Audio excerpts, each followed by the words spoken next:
ಎಷ್ಟೋ ಜನ ಬಂದು ನಮ್ಗೆ ಕೇಳ್ತಾರೆ, ಡಾಕ್ಟ್ರೆ ಎಷ್ಟೊಂದು ಟೆಸ್ಟ್ಗಳು ಹೇಳ್ತೀರಾ, ಯಾಕೆ ಟೆಸ್ಟ್ಗಳು ಮಾಡಬೇಕು, ಟೆಸ್ಟ್ಗಳು ನೆಸೆಸಿಟಿ ಇದೆಯಾ, ಟೆಸ್ಟ್ಗಳು ಮಾಡೋದ್ರಿಂದ ಅಡ್ವಾಂಟೇಜ್ ಇದೆಯಾ, ಎಷ್ಟು ದಿವಸಕ್ಕೊಮ್ಮೆ ಟೆಸ್ಟ್ ಮಾಡಿಸ್ಬೇಕು, ಏನೇನು ಟೆಸ್ಟ್ ಮಾಡಿಸ್ಬೇಕು, ತುಂಬಾ ಕನ್ಫ್ಯೂಷನ್ ಇದೆ, ತುಂಬಾ ಗೊಂದಲ ಇದೆ. ಈ ಜನರಲ್ ಆಗಿ ಡಯಾಬಿಟಿಸ್ ಅಲ್ಲಿ ಫ್ಯಾಟಿ ಲಿವರ್ ಅಂತ ಹೇಳಿ, ಶುಗರ್ ಎಕ್ಸ್ಟ್ರಾ ಶುಗರ್ಸ್ ಎಲ್ಲ ಫ್ಯಾಟ್ ಆಗಿ ಕನ್ವರ್ಟ್ ಆಗುತ್ತೆ, ಲಿವರ್ ಮೇಲೆ ಕುತ್ಕೊಳ್ಳೋಕೆ ಸ್ಟಾರ್ಟ್ ಆಗುತ್ತೆ, ಲಿವರ್ ಆಕ್ಷನ್ಸ್ ಡ್ರಾಪ್ ಆಗುತ್ತೆ, ಇವೆಲ್ಲ ನಾನ್ ಆಲ್ಕೋಲಿಕ್ ಫ್ಯಾಟಿ ಲಿವರ್ ಆಗೋದು, ಡಿಸೀಸಸ್ ಆಗೋದು, ಲಿವರ್ ಡ್ರಾಪ್ ಆಗೋದು, ಲಿವರ್ ಕೆಲಸ ಕಮ್ಮಿ ಆಗೋದು, ಅದರಿಂದ ಡೈಜೆಷನ್ ಡ್ರಾಪ್ ಆಗೋದು, ಗ್ಯಾಸ್ಟ್ರೈಟಿಸ್ ಆಗೋದು, ಇವೆಲ್ಲ ಬರೋ ಸ್ಟಾರ್ಟ್ ಆಗುತ್ತೆ. ಡಯಾಬಿಟಿಸ್ ಅಲ್ಲಿ ಫಸ್ಟ್ ಪ್ರಾಬ್ಲಮ್ ಬರೋದು ಡಯಾಬಿಟಿಕ್ ರೆಟಿನೋಪತಿ ಅಂತ ಹೇಳ್ತೀವಿ. ಅಂದರೆ ಡಯಾಬಿಟಿಸ್ ಅಲ್ಲಿ ಫಸ್ಟ್ ಡ್ಯಾಮೇಜ್ ಕಣ್ಣಾಗುತ್ತೆ. ಡಾಕ್ಟರ್ ಈ vitamin B12 vitamin D level check ಮಾಡಬೇಕಾ ಡಯಾಬಿಟಿಕ್ ಪೇಷಂಟ್ಸ್ಗೆ? ಡಯಾಬಿಟಿಸ್ ಅಲ್ಲಿ ಏನು ಅಂದರೆ ಒಳೊಳಗೆ ಸೈಲೆಂಟ್ ಕಿಲ್ಲರ್ ಅಂತ ಅವಾಗಲೇ ಹೇಳಿದೆ, ಒಳೊಳಗೆ ಡ್ಯಾಮೇಜ್ ಮಾಡ್ಬೇಕು. ನೀವು ಡ್ಯಾಮೇಜ್ ಆದಮೇಲೆ ಗೊತ್ತಾಗೋದು ಡ್ಯಾಮೇಜ್ ಆಗಿದೆ ಅಂತ.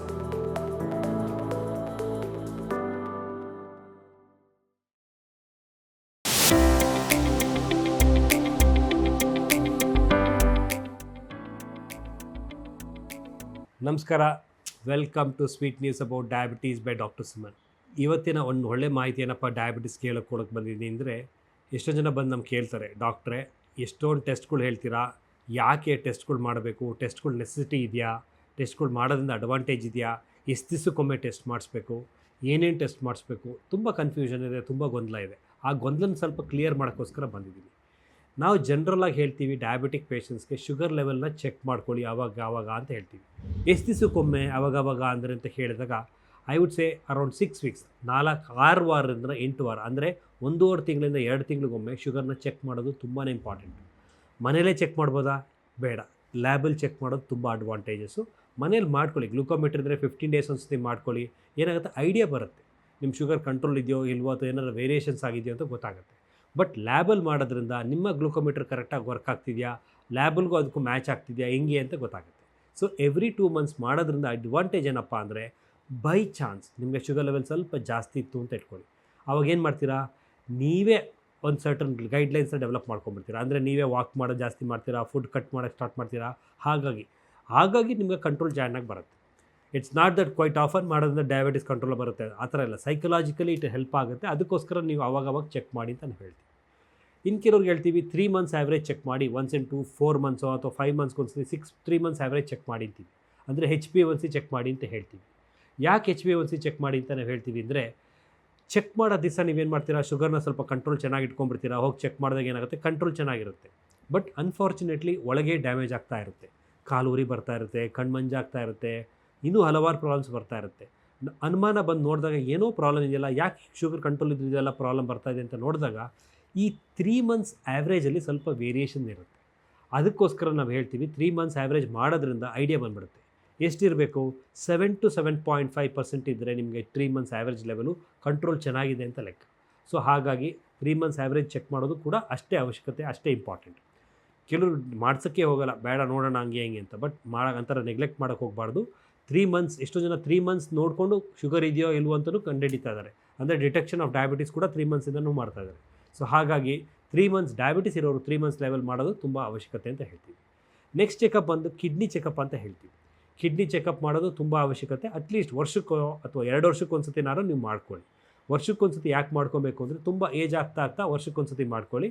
ಯಂಗ್ಸ್ಟರ್ ಇದ್ದರೆ ಮೇ ಬಿ ಅರೌಂಡ್ 2 ಇಯರ್ಸ್ಗೊಂದ್ಸತಿ ಮಾಡ್ಕೊಳ್ಳಿ. ಬಟ್ ಪ್ರೊವೈಡೆಡ್ ನಿಮಗೇನಾದ್ರು ತೊಂದರೆ ಇದ್ದರೆ ಅವಾಗ ನಿಮ್ಮ ಡಾಕ್ಟ್ರು ಹೇಳ್ತಾರೆ, ಅದನ್ನು ನೀವು ಮಾಡಿಸಿ. ಇವಾಗ ಕಿಡ್ನಿ 70% ಡ್ಯಾಮೇಜ್ ಆದರೆ ಮಾತ್ರ ನಿಮಗೆ ಕಿಡ್ನಿ ಚೆಕಪ್ ಅಲ್ಲಿ ಗೊತ್ತಾಗೋದು. ಬಟ್ 20-30% ಡ್ಯಾಮೇಜ್ ಆದಾಗ ಹೆಂಗೆ ಕಂಡುಹಿಡಿದಪ್ಪ ಅಂತ ಹೇಳಿದ್ರೆ, ಈ ಯೂರಿನ್ ಚೆಕಪ್ ಅಂತ ಹೇಳ್ತೀವಿ. ಯೂರಿನಲ್ಲಿ ಮೈಕ್ರೋ ಆಲ್ಬುಮಿನ್ ಚೆಕಪ್ ಅಂತ ಹೇಳ್ತೀವಿ. ಆಲ್ಬುಮಿನ್ ಪ್ರೋಟೀನ್ಸ್ ಎಷ್ಟು ಹೋಗ್ತಾ ಇದೆ ಯೂರಿನಲ್ಲಿ ಅಂತ ಚೆಕ್ ಮಾಡ್ತೀವಿ.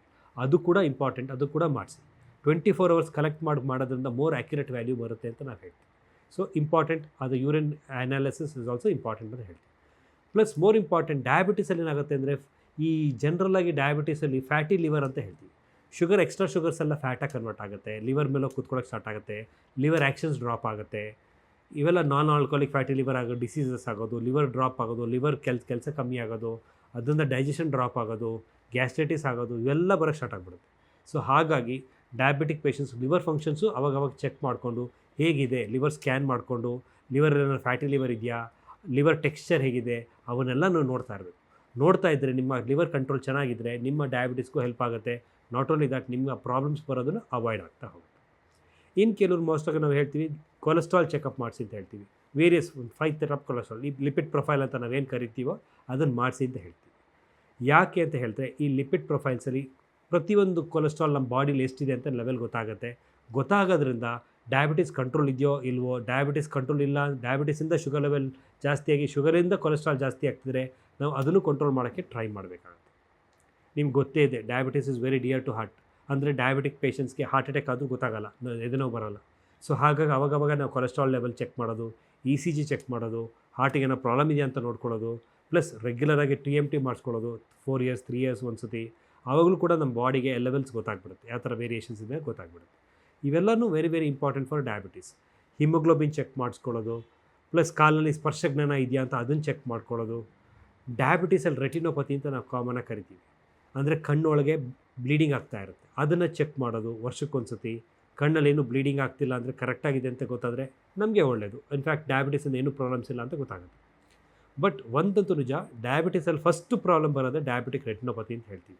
ಅಂದರೆ ಡಯಾಬಿಟಿಸಲ್ಲಿ ಫಸ್ಟ್ ಡ್ಯಾಮೇಜೇ ಕಣ್ಣಾಗುತ್ತೆ. ಸೊ ಹಾಗಾಗಿ ಕಣ್ಣು ಡ್ಯಾಮೇಜಸ್ ಏನೂ ಆಗಿಲ್ಲ ಅಂದರೆ nothing to worry, but still to be prefer ಎಲ್ಲ ಚೆಕಪ್ಪು ಮಾಡಿ ಕಂಟ್ರೋಲ್ ಇದೆಯಾ ಅಂತ ನೋಡ್ಕೊಳ್ಳೋದು ತುಂಬ ಅವಶ್ಯಕತೆ ಅಂತ ನಾನು ಹೇಳ್ತೀನಿ.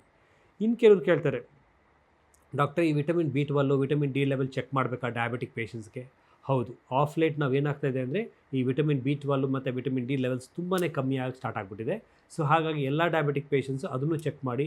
Plus more important thyroid is an autoimmune disorder ಅಂತ ಹೇಳ್ತೀವಿ.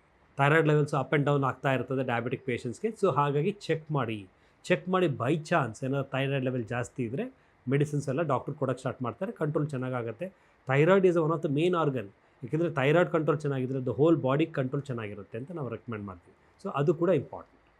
ಸೊ ಇವೆಲ್ಲ ಈ ಚೆಕಪ್ಪನ್ನೆಲ್ಲ ನಿಮ್ಮ ಡಾಕ್ಟ್ರು ರೆಕಮೆಂಡ್ ಮಾಡಿದ್ರೆ ದಯವಿಟ್ಟು ನೆಗ್ಲೆಕ್ಟ್ ಮಾಡಬೇಡಿ. ಏಕೆಂದರೆ ನೀವು ಅಂದ್ಕೊಳಕ್ಕೆ ಹೋಗ್ಬಾರ್ದು, ಏನಪ್ಪ ಇಷ್ಟೊಂದು ಟೆಸ್ಟ್ ಎಲ್ಲ ಬೇಕಾ, ನೆಸಿಟಿ ಇದೆಯಾ, ಪ್ರಾಬ್ಲಮ್ ಬಂದಮೇಲೆ ನೋಡ್ಕೊಳ್ಳೋಣ. ಇಲ್ಲ, ಡಯಾಬಿಟಿಸಲ್ಲಿ ಏನು ಅಂದರೆ ಒಳೊಳಗೆ ಸೈಲೆಂಟ್ ಕಿಲ್ಲರ್ ಅಂತ ಅವಾಗಲೇ ಹೇಳಿದೆ, ಒಳೊಳಗೆ ಡ್ಯಾಮೇಜ್ ಮಾಡಿಬಿಡುತ್ತೆ. ನೀವು ಡ್ಯಾಮೇಜ್ ಆದಮೇಲೆ ಗೊತ್ತಾಗೋದು ಡ್ಯಾಮೇಜ್ ಆಗಿದೆ ಅಂತ. ಸೊ ಅದಕ್ಕೋಸ್ಕರ ಅವಾಗವಾಗ ನೀವು ಚೆಕ್ ಮಾಡಿಕೊಂಡು ಮಾನಿಟರ್ ಮಾಡೋದ್ರಿಂದ ನಿಮ್ಮ ಲೆವೆಲ್ ಕಂಟ್ರೋಲ್ ಲೆವೆಲ್ಲು ಚೆನ್ನಾಗಿರುತ್ತೆ. ಏನು ಪ್ರಾಬ್ಲಮ್ಸ್ ಬರದೇ ಇರೋದನ್ನು ಪ್ರಿವೆಂಟ್ ಮಾಡ್ಬೋದು. ಬೈ ಚಾನ್ಸ್ ಏನಾರ ಪ್ರಾಬ್ಲಮ್ಸ್ ಸ್ಟಾರ್ಟ್ ಆಗಿದೆ ಅಂತ ಗೊತ್ತಾದಾಗ ಕೆಲವೊಂದು ಮೆಡಿಸಿನ್ ಸ್ಟಾರ್ಟ್ ಮಾಡೋದ್ರಿಂದ ಅದನ್ನೆಲ್ಲ ಬ್ಯಾಲೆನ್ಸ್ ಔಟ್ ಮಾಡ್ಬೋದು, ಅದನ್ನೆಲ್ಲ ಕಂಟ್ರೋಲ್ ಮಾಡ್ಬೋದು. ಇನ್ನು ಮುಂದೆ ಬರೋದಂಥ ಪ್ರಾಬ್ಲಮ್ಸ್ನ ಅವಾಯ್ಡ್ ಮಾಡ್ಬೋದು.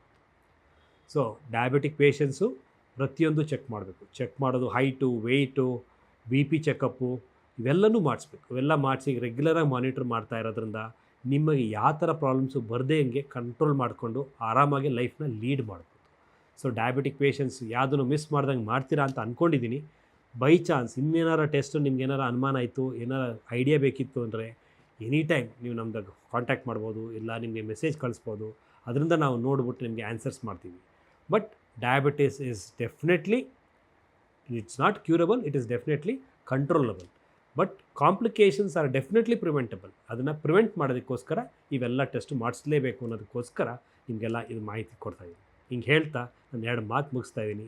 ದಯವಿಟ್ಟು ಮಿಸ್ ಮಾಡ್ದಂಗೆ ಎಲ್ಲ ಟೆಸ್ಟ್ ಮಾಡಿಕೊಂಡು ಕಂಟ್ರೋಲ್ನ ಚೆನ್ನಾಗಿಟ್ಕೊಳ್ಳಿ. ನಮಸ್ಕಾರ.